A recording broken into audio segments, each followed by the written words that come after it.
네, 안녕하세요, 여러분. 데이비드입니다. 오늘은 이기젝션 컨텍스트가 만들어지는 자세한 과정에 대해서 설명드릴 건데요.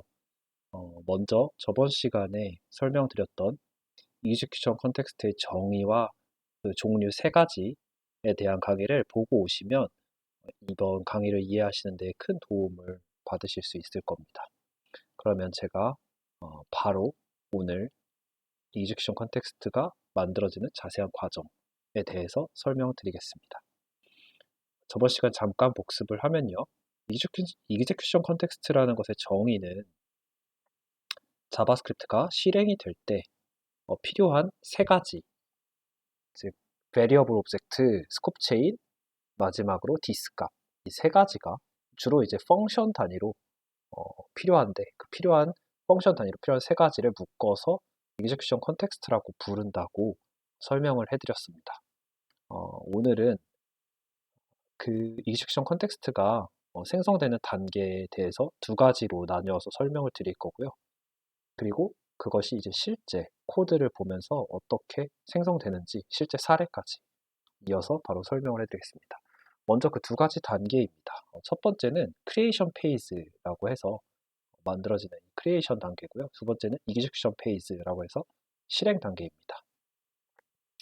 크리에이션 페이지도 세 가지 단계를 거칩니다. 그 세 가지 단계는요. 먼저 여기 이름에서 알 수 있다시피 크리에이션, 즉 만들어지는 것 단계입니다. 이것의 첫 번째 단계는 variable object 혹은 activation object.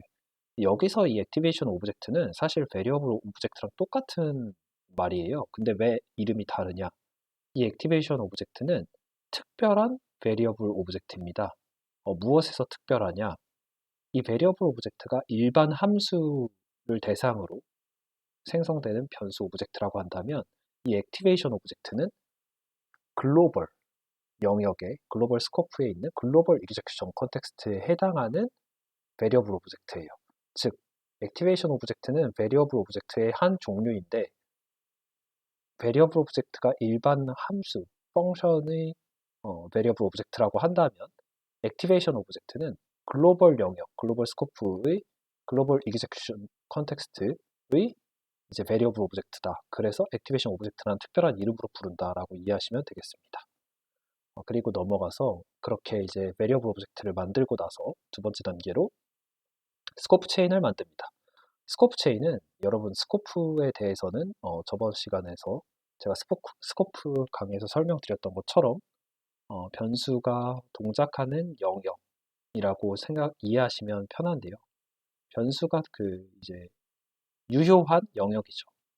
그 유효한 영역을 스코프라고 부르는데 그것이 이제 체인처럼 어레이에 담겨서 스코프 가장 작은 근처에 있는 로컬 스코프부터 그 위에 상위 스코프, 그 위에 상위의 스코프, 최상위인 글로벌 스코프까지 체인처럼 연결되어 있다고 해서 스코프 체인이라고 부르는 것입니다. 마지막으로 이 determines 디스 값을 결정하는 것이죠. 이렇게 세 단계로 execution 컨텍스트가 만들어지게 됩니다. 그러면 이것에 대해서 조금 더 구체적으로 설명드리기 위해서 실제 코드를 한번 보시죠. 제가 이렇게 두 쪽에 화면을 띄워놓은 이유는 이쪽 왼쪽에는 이 코드를 띄워놓고 오른쪽으로 이 코드를 보면서 한 줄씩 설명드리기 위해서입니다. 먼저 첫 번째 줄 보시면 A라는 변수가 이제 A라는 변수에 1을 할당한 것을 보실 수 있습니다. 이때 JS 엔진은 지금 저희가 실행 단계, 지금 execution 컨텍스트를 만드는 크리에이션 페이지에 있다는 걸 여러분이 기억하셔야 합니다. 크리에이션 페이지 이후에는 아까 말씀드렸던 것처럼 execution 페이지가 진행이 되겠죠. 이 크리에이션 페이지에서는 이제 보시다시피 var 혹은 let const 등의 변수를 선언하는 키워드가 여기 없기 때문에 첫 번째 줄을 자바스크립트 엔진이 만나더라도 자바스크립트 엔진은 이 A를 변수로 등록하지를 않아요. 즉, 이게 지금 글로벌 영역이기 때문에 액티베이션 오브젝트가 생기겠죠. 그건 이제 베리어블 오브젝트의 특별한 종류라고 말씀을 드렸죠. 그 베리어블 오브젝트에 A가 베리어블로서 등록이 되지 않는 거예요. 왜냐하면 var라는 변수 선언 키워드가 없기 때문에. 그렇다면 바로 3번 줄을 읽으면 이해가 되시겠죠. 이때는 var라는 변수 선언 키워드가 있기 때문에 이 b라는 이름의 변수, 즉 베리어블이 이 베리어블 오브젝트, 즉 글로벌 이그제큐션 컨텍스트의 베리어블 오브젝트는 아까 말씀드렸던 것처럼 액티베이션 오브젝트죠. 액티베이션 오브젝트에 이 b가 베리어블로서 등록이 되어집니다. 그러나 값은 undefined인 거예요. 왜냐하면 그 이유는 이 지금 저희가 있는 페이지가 크리에이션 페이지이기 때문입니다. 그렇게만 알아두시고 이따 추가로 완성된 베리어블 오브젝트와 스코프 체인, 디스를 포함한 바로 그 이그제큐션 컨텍스트, 이 글로벌 스코프의 글로벌 이그제큐션 컨텍스트죠. 완성된 글로벌 이그제큐션 컨텍스트를 보면서 제가 설명해 드릴게요. 마지막으로 이 cfunc, 이 cfunc라는 변수도 지금 변수 선언 키워드가 안 보이시죠? 그렇기 때문에 이 5번째 줄을 보면 단순히 이제 이 펑션이 선언됐다는 이 펑션이 선언돼서 이 펑션이 선언된 것이 할당됐다는 이유만으로 이 펑션의 그 주소를 이 펑션이 이제 힙 메모리의 어딘가에 저장이 되어지는데 그 힙 메모리의 주소를 혹시 힙 메모리라는 단어를 모르신다고 한다면 제가 설명드렸던 이벤트 루프와 콜스택이라는 강의를 한번 보시고 오는 것을 추천드릴게요. 그리고 이제 힙 메모리의 그 주소를 주소 값을 포인터 값으로 이제 할당을 해주게 됩니다. 어디에? 이 cfunc라는 변수에. 그러나 이 cfunc는 정확히 이 펑션 안에 있는 값을 아는 것은 아닙니다. 단순히 주소값만 가지고 있는 것이죠. 이렇게 되고 이제 끝이 나게 되는데 이 코드를 보시면 여러분 여기까지가 진행이 되고 나면 바로 이러한 글로벌 이그제큐션 컨텍스트가 생기게 됩니다. 글로벌 이그제큐션 컨텍스트는 정리를 해보면 여기 액티베이션 오브젝트, 즉 이게 베리어블 오브젝트죠. 여기에 무조건 아규먼트 오브젝트라는 게 생기는데요. 이 아규먼트 오브젝트는 무엇이냐? 제가 이 이그제큐션 컨텍스트가 함수 단위로 생성이 된다고 말씀드렸던 거 기억하시나요? 네, 그렇기 때문에 함수는 아규먼트를 무조건 받게 되어 있죠. 물론 받지 않는 경우는 이제 length가 0이라고 표현이 되겠지만 아규먼트가 있는 경우에는 그 아규먼트들을 여기에 이제 기록을 해주게 되는 것입니다.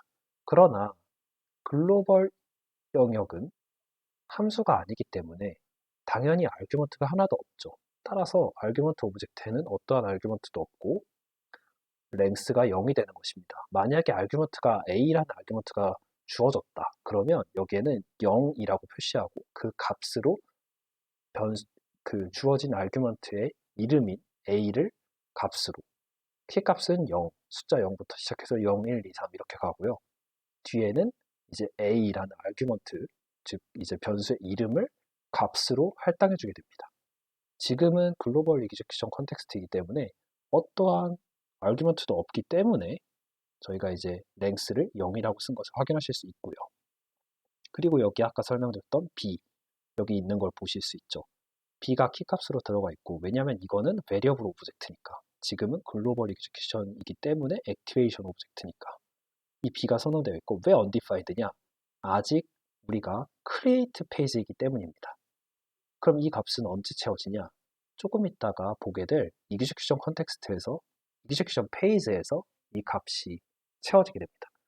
cfunc 이 변수에 제가 아까 설명드렸던 것처럼 포인터 값이 할당되어 있는 것을 보실 수 있는데 이 포인터는 이제 여기에 있는 이 함수 전체가 어딘가에 있는 힙 메모리에 저장되어 있는 그 힙 메모리의 주소를 바로 이 포인터가 가리키고 있는 것이죠. 즉 포인터 값은 그 주소 값이라고 할 수 있겠습니다. 마지막으로 이제 스코프 체인과 디스를 볼 텐데 스코프 체인은 지금 여기가 글로벌 이그제큐션 컨텍스트이기 때문에 글로벌이다 라는 것으로 하나만 스코프가 들어가 있고요. 디스 값은 value of this로 네, 이렇게 정리가 되었습니다. 그러면 글로벌 이그제큐션 컨텍스트가 이렇게 끝이 났습니다. 그렇게 되고 나서 중요한 포인트는 이제 여기에서 cfunc로 펑션이 선언되어 있잖아요. 이 펑션이 선언되어 있을 때 지금 여기 코드가 잘려 있는데 밑에 이 선언된 cfunc가 호출이 됩니다. 18번째 줄에서 여기서 보시면 이제 이게 이제 선언이 되어 있기 때문에 아무것도 안 한다라고 되어 있는데 이 호출이 되면 어떻게 되느냐? 이 cfunc를 만나게 되면 이 cfunc에 대한 새로운 execution 컨텍스트를 만들게 되는 거예요. 그걸 보시면 이제 어떻게 되냐면 추가로 execution 컨텍스트가 생기게 되는 겁니다. 언제 추가로 생기게 되느냐? 지금 저희가 글로벌 execution 컨텍스트가 이렇게 만들어졌잖아요. 만들어졌을 때 바로 이 만들어진 다음 바로 execution 페이지로 넘어가게 됩니다. 여기까지가 creation 페이지고 이제부터 execution 페이지로 넘어가게 되는 것이죠. 이렇게 넘어가게 되면 자바스크립트 엔진은 이 코드를 한 번 더 스캔합니다. 한 번 더 스캔하면서 무엇을 하느냐? 바로 이 undefined였던 b 값을 채워주고 그리고 이제부터는 이것을 이제 채워준다는 것은 b에 할당을 하는 실행을 하는 것입니다. 그리고 이제 b에 할당을 하는 실행을 하고요. 그리고 나서 여기 cfunc 이 값을 여기 18번째 줄에서 호출을 했기 때문에 보시면 바로 이 18번째 줄에서 이것을 호출하는 것을 볼 수 있습니다. 그리고 이게 또 하나 제가 이 a는 1을 설명하지 않고 지나갔는데 바로 이것은 이 a는 1이 a라는 변수에 할당되는 지점은 이 코드들이 자바스크립트 엔진이 create 페이지가 아니라 execution 페이지에서 이 a에는 할당이 되는 것입니다. 왜냐하면 할당은 creation이 아닌 execution, 즉 실행에 속하기 때문입니다. 그러면 이제 이 cfunc를 실행을 하는 거죠. 즉 이제 호출을 하게 되는 거죠. 호출을 하면 아직 실행이 되기 전인 거예요. 즉 정리해서 설명해 드리면 이 밑에 지금 cfunc를 이렇게 defunc처럼 호출한 코드가 있단 말이죠. 이거를 자바스크립트 엔진이 이 글로벌 영역에서 딱 만났다 했을 때는 이것을 호출하는구나를 언제 호출하느냐? 이 글로벌 자바스크립트 코드가 실행이 될 때 쭉 실행돼서 이 18번째 줄에 만나는 cfunc를 바로 호출하게 되는 것이죠. 그걸 호출하는 순간 이 cfunc에 해당하는 이 펑션에 해당하는 펑셔널 execution 컨텍스트가 새롭게 만들어집니다. 그것에 대해서 지금 이어서 설명해 드리겠습니다. 바로 그것이 이 펑셔널 컨텍스트 오브젝트인데요. 그러면 이게 어떻게 생성된 것이냐? 여기 보이시는 액티베이션 오브젝트가 바로 베리어블 오브젝트인데요. 제가 아까 설명드렸던 것처럼 여기에는 아규먼트 오브젝트가 있죠. 이 아규먼트 오브젝트는요. 이 cfunc가 바로 아규먼트로 받은 이 2가 여기 들어있는 것을 보실 수 있어요. 왜 0이냐? 이거는 한 개밖에 없기 때문에 키값이 0부터 시작하는 숫자들로 채워지기 때문입니다. 그럼 0이고요. 그 값이 바로 아규먼트의 name인 2가 값으로 할당되어 있는 걸 보실 수 있고 length는 아규먼트가 총 몇 개냐? 한 개죠. 그래서 length가 1인 겁니다. 그리고 나서 이 2가 아마 여기 cfunc에 10으로 호출이 되어 있을 거예요. 10으로 호출이 되어 있는 것을 보실 수 있는데 여기 이 cfunc 10 똑같은 코드인 것을 확인하실 수 있죠. 이거 왼쪽과 오른쪽이 똑같은 코드인데 여기 콘솔만 추가됐고요. 그래서 이 cfunc가 10인데 10으로 호출이 되었기 때문에 즉 2의 값이 여기서 10인 겁니다. 지금 이 functional execution 컨텍스트는요. 어떻게 되는 것이냐면 아까 설명드렸던 것처럼 execution 페이지가 아니라 creation 페이지에 있는 겁니다. 따라서 creation 페이지에서는 제가 설명드렸죠. 액티베이션 오브젝트의 변수들의 이름을 이제 쓰고 값은 이 functional execution 컨텍스트 안에 있는 변수들은 즉 지역 변수들은 undefined로 일단 이름만 등록한다. 근데 왜 얘는 2가 10이냐? 이것은 변수가 아니라 argument이기 때문에 이 값을 여기서 10으로 이미 주었기 때문에 즉 함수가 이미 이 값을 알고 있기 때문에 얘는 10이라는 값을 부여한 겁니다. 그리고 C값에는 당연히 undefined. 왜냐하면 지금은 execution 컨텍스트, execution 페이지, 즉 할당이 일어나는 것이 아니라 creation 페이지, 즉 선언만 일어나기 때문입니다. 따라서 이 6번째 코드를 만나면 C가 undefined이고요. 7번째 코드를 만나면 D가 undefined인 걸 확인하실 수 있고, 그 다음 여기서 A는 3일 때 여기 앞에 변수 선언 키워드가 없죠. 그렇기 때문에 이 A는 3은 지금 크리에이션 페이지에서는 어떤 변화를 일으킬까요? 아무 변화를 일으키지 않죠. 따라서 그냥 넘어갑니다. 그리고 defunc라는 펑션을 선언했습니다. 펑션을 선언하면 아까 전에 설명드렸던 것처럼 이 선언한 펑션이 어딘가의 힙 메모리에 저장되고 그 힙 메모리의 주소가 이 defunc라는 키 값의 밸류 값으로 포인터로 여기 할당이 되어집니다. 즉 이 포인터는 이 defunc가 저장된 힙 메모리의 주소 값인 것이죠. 그렇게 되고 스코프 체인은 cfunc variable 오브젝트가 나왔는데 이것은 뭐냐? 이 cfunc variable 오브젝트는 바로 이 cfunc가 가지고 있는 variable 오브젝트를 말하는 거예요. 즉 이 영역이 바로 스코프 영역인 것이죠. 그리고 이제 글로벌, 즉 cfunc 밖에 있는 글로벌 스코프로 체이닝을 해서 상위 스코프가 후자에 오도록 어레이 형태로 저장이 되는 것입니다. 그렇게 스코프 체인이 형성되고요. 디스 값이 주어지는 것으로써 이 크리에이션 페이지에서 만들어지는 cfunc execution 컨텍스트에 대한 설명이 끝났습니다. 여기까지가 끝일까요? 아니죠. 이 cfunc execution 컨텍스트가 지금은 크리에이션 페이지에 있었기 때문에 execution 페이지로 넘어가야겠죠. 바로 넘어가 보면 무엇이 일어나느냐?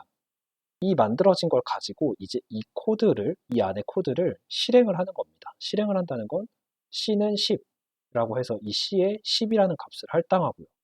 D는 15라고 해서 15라는 값을 할당하고, 지금 이러한 과정들이 지금 실행이 되고 있는 겁니다. A는 3이라고 해서 이 밑에 A가 키값으로 추가되고 거기에 3이라는 값이 할당되고요. 그리고 나서 어떻게 되느냐? 이제 이 함수 선언은 지나가고 마지막 defunc가 지금 새롭게 또 호출됐잖아요. 그럼 이 호출된 defunc에 또 다른 functional execution 컨텍스트가 지금 이 cfunc의 execution 컨텍스트처럼 생성이 되는 겁니다. 여기 보시면 이런 과정들을 거쳐서 cfunc execution 컨텍스트가 값이 변화한 걸 보실 수 있어요. C의 값이 10으로, D의 값이 15로 변한 걸 보실 수 있죠. 그리고 지금 여기에는 제가 아까 설명을 수정해야 될 부분인데 A의 값이 3으로 할당됐을 때 이 A의 값이 3으로 할당되는 이 실행은 여기 cfunc 안에는 variable 오브젝트에 A 값이 없죠. 그러면 바로 어떻게 되느냐? 이 스코프 체인에 있는 스코프를 탐색을 하기 시작합니다. cfunc variable 오브젝트 안에 A 값이 없다. 없네? 그러면 그 상위로 넘어가서 이 스코프에 있는 variable 오브젝트를 탐색하는 거예요. 바로 그게 스코프 체인의 역할이에요. 즉, 해당 스코프의 variable 오브젝트 안에서 탐색을 해서 없다면 상위로 올라가서 탐색을 해라. 그 상위 스코프를 가르쳐주는 게 스코프 체인의 역할입니다. 그러면 계속 없으면 어떡하냐? 그러면 글로벌까지 올라가서 글로벌에도 없으면 글로벌에 여기 액티베이션 오브젝트, 즉 베리어블 오브젝트에 해당 베리어블을 추가해라. 그리고 값을 할당해라. 라는 명령을 실행하는 것을 도와주는 것입니다. 따라서 여기 cfunc라는 이 cfunc 안에 execution 컨텍스트에 A가 선언되어 있지 않죠. 그러면 이제 올라가는 겁니다. 올라가서 글로벌 스코프를 보고 그때 A가 있죠. 그러면 그 A의 값을 3을 할당하는 식으로 실행이 됩니다. 그래서 여기 이제 cfunc의 execution 컨텍스트에는 A 값이 변수로, argument로, variable로 여기 variable 오브젝트에 추가가 되지 않은 것입니다. 이렇게 돼서 이제 cfunc의 execution 컨텍스트가 지금 이제 execution 페이지로 넘어와서 완성이 된 거죠. 값이 할당되면서. 그리고 나서 이제 defunc가 새롭게 defunc execution 컨텍스트, 즉 functional execution 컨텍스트를 또 만들겠죠. 이런 식으로 진행이 되는 것입니다. 여러분 이거를 이해하시면 호이스팅에 대해서도 금방 이해하실 수 있어요. 호이스팅이 자바스크립트는 먼저 선언을 하고 할당을 나중에 한다고 했는데 여기서 이해가 되실 거예요. 선언은 크리에이션 페이지에서 하고 할당은 execution 페이지에서 하는 거죠. 그래서 선언된 변수들이 먼저 undefined 값을 가지고 이렇게 값을 가지게 되는 것이죠. 나중에 실행이 되면 이 undefined의 값이 이렇게 할당되는 것이죠. 10으로. 이 실행은 어디서 일어나냐? 여기 C라는 10이 먼저 var라는 키워드만 보고 C를 추가하고 undefined 값으로, 그리고 나중에 execution 페이지에서 10이 할당되는 것이죠. 여기까지가 execution 컨텍스트와 스코프 체인에 대한 설명이고, 사실 이것은 이해하기 쉽지 않으셨을 거예요. 그러나 천천히 다시 제 설명을 따라서 코드를 보시면서 들어보시면서 이해를 반드시 하셔야 됩니다. 왜냐하면 이 execution 컨텍스트는요, 렉시컬 스코프라는 개념과 더불어서 이 두 가지를 이해하면 이제 자바스크립트가 어떻게 코드를 실행하는지, 자바스크립트 엔진이 어떻게 코드를 해석하고 실행하는지에 대해서 깊이 이해하게 돼서 이 깊은 이해를 바탕으로 어떠한 자바스크립트 코드든 어떻게 실행될지를 예측할 수 있게 되는 것입니다. 네, 이렇게 되면 이제 에러들을 많이 당황하지 않고 해결할 수 있게 되는 것이죠. 여기까지가 execution 컨텍스트와 스코프 체인이 어떻게 동작하는지, 그래서 execution 컨텍스트가 어떻게 생성되는지 그 생성 과정에 대해서 자세한 설명이었고요. 오늘 강의도 시청해 주셔서 감사드립니다. 그러면 안녕.